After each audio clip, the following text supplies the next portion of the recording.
Shalom semuanya, semangat pagi, selamat hari Selasa. Mari dengan cepat buka Yeremia 9.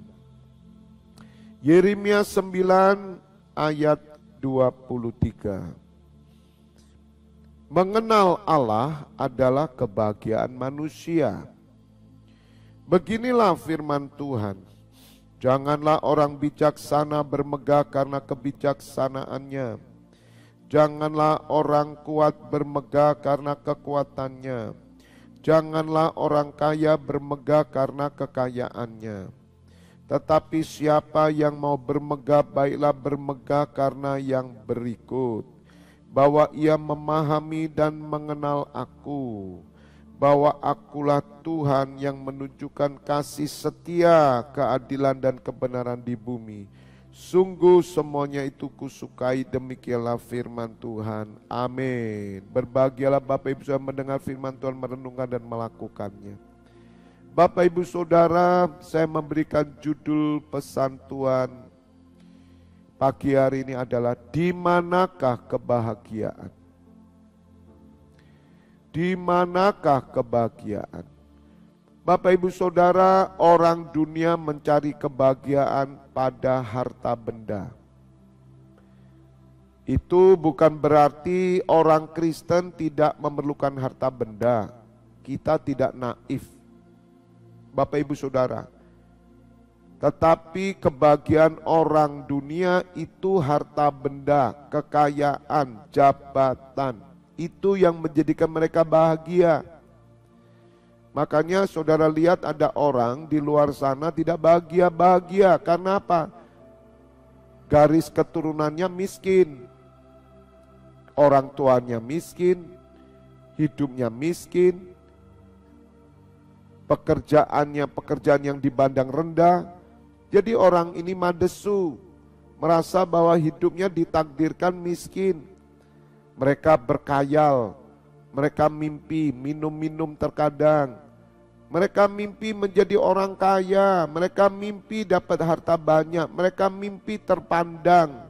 Mereka mimpi supaya dihormati orang. Mereka mimpi supaya jabatannya besar. Supaya jadi presiden dan bla bla bla bla. Itulah kebahagiaan orang dunia. Tetapi firman Tuhan berkata bahwa mengenal Allah itu kebahagiaan manusia. Bapak Ibu Saudara, sejak saya percaya kepada Tuhan Yesus, saya baru mengerti kebahagiaan yang sejati. Sekali lagi, bukan berarti kita tidak butuh harta benda, bukan berarti kita tidak bekerja, tapi itu bukan menjadi kebahagiaan. Kebahagiaan yang sungguh-sungguh adalah ketika kita mengenal Allah.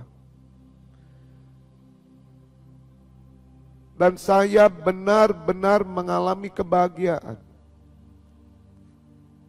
Kebahagiaan mengenal Allah. Jika saudara benar-benar mengejar pengenalan akan Allah. Dan saudara sekarang sudah mengerti, mengenal siapakah Allah. Siapakah Allah saudara? Saya bangga, maka itu hari-hari ini saya mengajak saudara mengerti realitas surga yang tidak diketahui orang dunia. Orang dunia tidak tahu surga. Karena orang dunia tidak percaya Tuhan Yesus. Saudara dan saya percaya kepada Tuhan Yesus, diberikan Roh Kudus untuk mengetahui kebahagiaan sejati.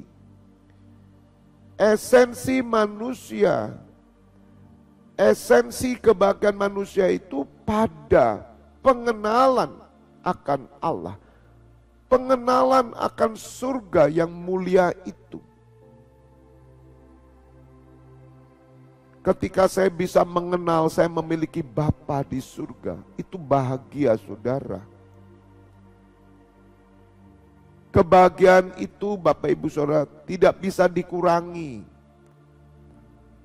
Sebetulnya ditambahin tidak bisa, tapi kita bisa merasa lebih bahagia lagi, bisa. Contoh, kita sudah bahagia. Misalkan saudara mendapat roti, waduh, roti itu juga menambahkan. Kalau tidak ada roti, tetap bahagia. Makanya orang-orang yang sudah bahagia saudara, mau makan dikit, makan banyak, makan biasa, makan luar biasa, bagi mereka tidak ada kendala, tidak ada masalah. Gaji kecil, gaji besar, rumah kecil, rumah besar, mobil kecil, mobil besar, punya anak, tidak punya anak, punya suami, tidak punya suami, punya istri, tidak punya istri, punya jabatan dan tidak punya, itu tidak mengurangi kebahagiaan. Dulu saya mengejar saudara kebahagiaan itu. Mengejarnya dengan apa? Kepandaian, pasti kepandaian. Makanya surat Yeremia ini berkata, jangan kamu bermegah karena kepandaian. Berapa banyak orang membanggakan kepandaiannya? Berapa banyak orang merasa bahagia karena kepandaiannya? Jangan bahagia karena kepandaian, jangan. Dulu saya mengejar saudara kekuatan. Saya mengejar kekuatan saya harus mendapatkan kekuatan saya harus mampu berdiri. Saya harus strong, saya harus tough. Saya harus bisa, saya saudara. Dan saya merasakan kalau saya kuat, saya bahagia. Itu dulu, makanya saya bermegah dengan kekuatan. Saya membangun harga diri saya membangun eksistensi saya. Sehingga supaya saya dihargai orang, dinilai orang. Jangan sampai orang melihat sesuatu yang kurang dari diri saya. Maka saya harus kuat. Bapak ibu saudara, hidup seperti ini capek. Saya kasih tahu capek. Saya mengejar untuk kebahagiaan saya, yaitu apa? Kekayaan. Kerja mati-matian, kerja mati-matian. Saudara, pikiran kitanya duit. Pikiran kita mengumpulkan tabungan hari tua. Pikiran kita mengumpulkan asuransi, pikiran kita hanya tertuju duit, kerja, tak ada hari libur, Senin sampai Senin, 24 jam, kerja, itu kebahagiaan. Itu yang saya kejar dulu, tapi seperti mengejar bayangan, saudara. Namun ketika tahun 98 saya didatangi Tuhan Yesus, oleh karena kasih karunia Allah saya berjumpa dengan Tuhan Yesus. Dan saya kemudian dibaptis dan saya bertumbuh berakar dibangun di atas Tuhan Yesus. Dan hari ini saya mengenal Bapa. Saya sungguh mengenal Tuhan Yesus, bahkan Roh Kudus. Saya mengenal surga, saya mengenal kehidupan kedua. Saya tahu apa yang akan terjadi nanti. Saya bahagia sebab orang dunia tidak tahu Bapa. Tidak ada seorang pun yang melihat Bapa. Tidak ada seorang pun mengenal Bapa. Hanya anak-anaknya. Hanya orang-orang yang dipilihnya. Bapak ibu saudara, Tuhan Yesus meminta Bapanya untuk memberikan Roh Kudus kepada setiap kita. Dunia membenci saudara. Karena dunia tidak mengenal Roh Kudus. Tetapi saudara dan saya mengenal. Bukankah itu bahagia? Orang paling kaya di dunia saudara, nomor 1 paling kaya, dia tidak pernah melihat surga. Dia tidak tahu surga. Dia tidak tahu saudara yang namanya Allah itu siapa. Bukankah kita harusnya lebih kaya daripada mereka? Mereka punya kekayaan jasmani, tapi kita punya kekayaan rohani yang lebih melimpah. Dengar Bapak Ibu Saudara, nanti di kehidupan kedua ada orang-orang yang melarat. Ada orang-orang yang hina. Di kehidupan kedua artinya ada orang-orang miskin. Mungkin hari ini kita adalah orang-orang sederhana. bahkan miskin.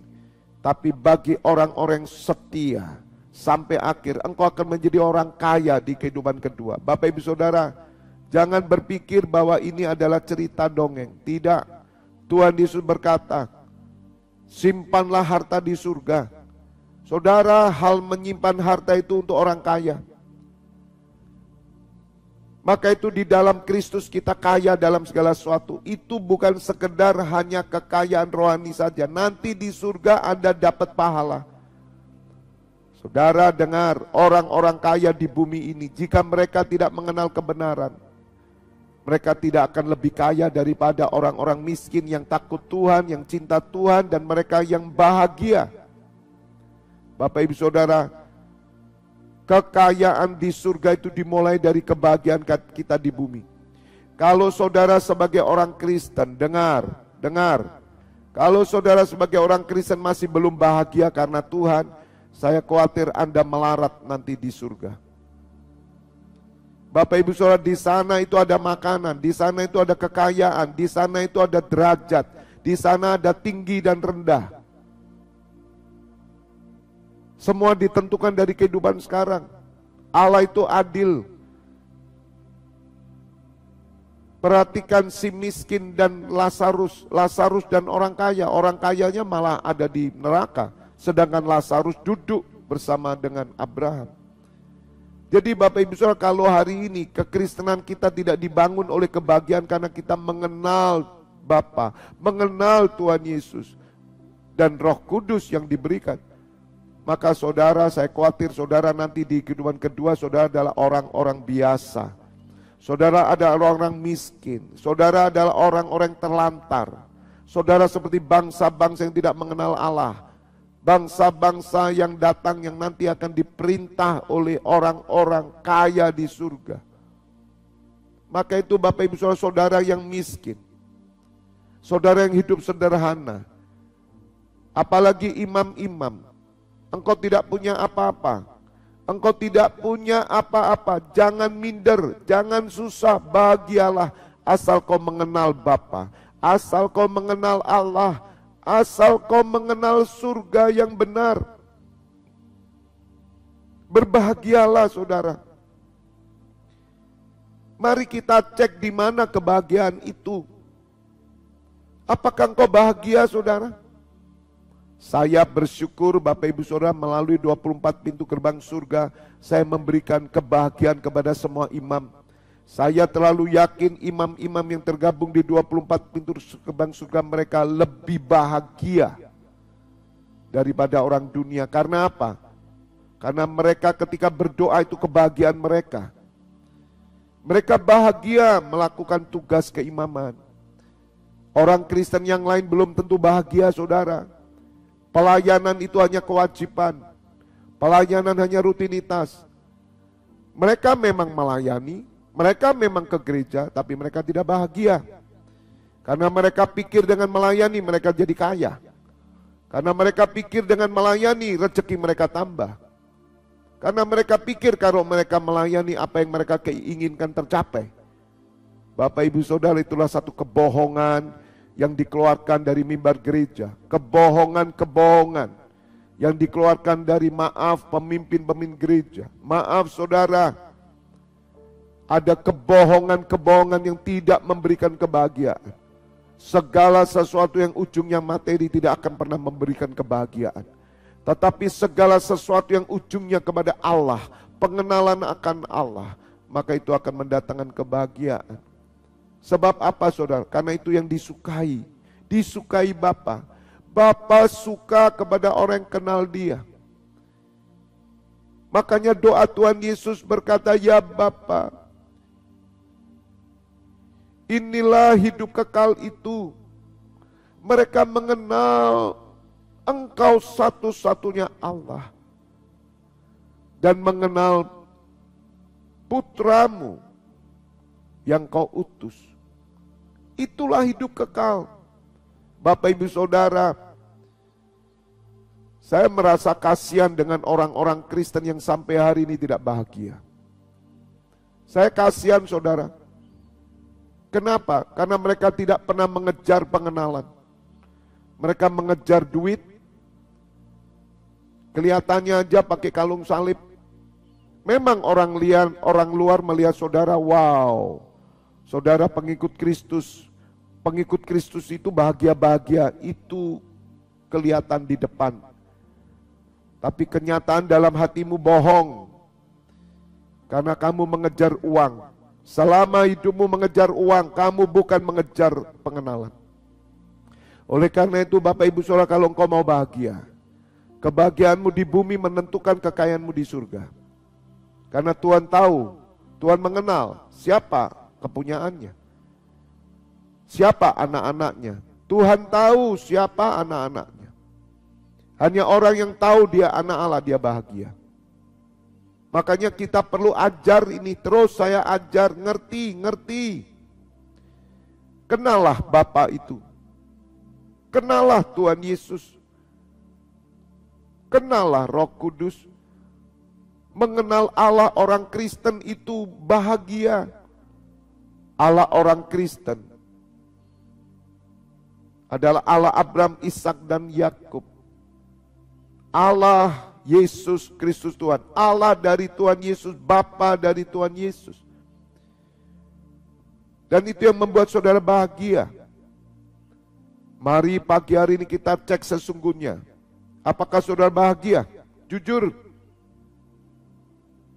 Apakah saudara bahagia? Apakah kebahagiaan kita tergantung dari materi? Kita tidak pernah sadar bahwa materi itu hanya kelengkapan. Kerja tidak membuat saudara bahagia. Kita mati tidak membawa pekerjaan. Kita mati tidak bawa duit. Kita mati membawa pengenalan akan Allah, itu yang membuat kita bahagia. Semakin tinggi, semakin dalam saudara mengenal Allah, yang tidak dikenal oleh bangsa-bangsa siapapun, maka saudara semakin kaya di surga. Oleh karena itu jangan tinggalkan pengajaran, jangan tinggalkan ketekunan ibadah, jangan ditipu oleh setan, karena Tuhan Yesus segera datang. Kalau pikiran saudara hanya duit, pikiran saudara hanya jabatan, pikiran saudara hanya materi, bertobat. Bertobatlah. Sebab engkau nanti di kehidupan kedua, engkau akan melarat. Engkau tidak akan mendapatkan yang terbaik. Bapak Ibu Saudara, saya ingatkan, Tuhan tuh suka dengan orang-orang yang bahagia karena Dia. Tuhan tuh suka dengan orang-orang yang bahagia karena Dia. Bapak Ibu Saudara, Tuhan mengizinkan bangsa Israel kelaparan di padang gurun, untuk menguji apakah hatinya melekat kepada Tuhan. Apakah mereka tetap setia? Apakah mereka tetap memandang Tuhan sebagai kebahagiaan dan tujuan hidup mereka? Tuhan izinkan mereka kekurangan. Tuhan izinkan mereka kekurangan. Bapak Ibu Saudara, dengar. Jangan kita memberhalakan sesuatu apa yang kelihatan. Termasuk pelayanan, saya tidak pernah memberhalakan. Saya hanya memandang Tuhan. Karena satu hari Tuhan akan bisa mengizinkan semua yang kita banggakan itu sirna. Supaya Tuhan bisa melihat bahwa apakah saudara dan saya bangga dengan Dia, atau bangga dengan gereja, pelayanan, dan apa yang kau bangun. Bapak Ibu Saudara, saya berkata kepada Tuhan, segala sesuatu yang kami bangun ini bukan berasal dari kami. Kami ini hanya pelaksana. Engkau yang membangun, sebab sia-sialah orang membangun kota jika bukan Tuhan yang membangun. Jadi, jika izin Tuhan, semuanya ini akan lenyap. Kami tidak pernah kehilangan apapun. Sebab kami memiliki Allah yang hidup. Kami memiliki Tuhan yang nyata. Itulah kekayaan kami. Itulah bagian kami. Itu warisan kami. Bukan pelayanan, bukan gereja, bukan kegerakan NCC Internasional, bukan semuanya. Bapak Ibu Saudara, jangan pernah berambisi mengandalkan yang kelihatan. Walaupun Tuhan akan menyatakan segala sesuatu dengan apa yang bisa dilihat, tapi Tuhan tidak ingin supaya saudara melihat yang kelihatan. Tapi saudara harus memperhatikan yang tidak kelihatan. Sebab yang kelihatan itu sementara. Tetapi yang tidak kelihatan itu kekal. God bless you all.